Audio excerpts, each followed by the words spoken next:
অহংকার বিভিন্ন রকমের হয়। তার মধ্যে সবথেকে বড় অহংকার হচ্ছে আল্লাহর সৃষ্টি মানবকুলের মধ্যে নিজেকেই সবথেকে নেককার বান্দা মনে করা। নিজেকে অতটুকু নেককার মনে করবেন না যতটুকু নেককার মনে করলে অপরজনকে সবসময় বদকার কিংবা গুনাহগারে মনে হয়।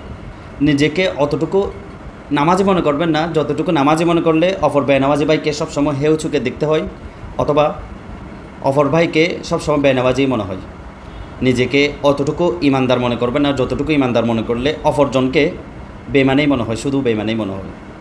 আল্লামা শেখ সাদি রহমতুল্লাহ আলাই বললেন, মানুষের দুষ্কোজাই যদি তোমার পেশা হয় তাহলে তো তোমার ঘুমিয়ে থাকাই উচিত ছিল। সুতরাং মানুষকে ভালোবাসুন, মানুষকে ভালো চোখে দেখার চেষ্টা করুন। যেমন গুনাহগার বান্দা হোক না কেন, আল্লাহ তাআলার কাছে কখনো মানুষ খারাপ হয়ে যায় না। তাহলে কেন আপনার কাছে খারাপ হবে? মানুষকে সবসময় যতটুকু পারেন দাওয়াত দেওয়ার চেষ্টা করবেন। ওমান আহসানু কওলাম মিম্মান দাআ ইলাল্লাহ তা'মুরুনা বিল মা'রুফ ওয়া তানহাউনা আনিল মুনকার। যতটুকু সম্ভব ততটুকু আমল করবেন আপনি। যদি না পারেন হেউ করবেন না, মানুষকে সবসময় ভালো চোখে দেখুন।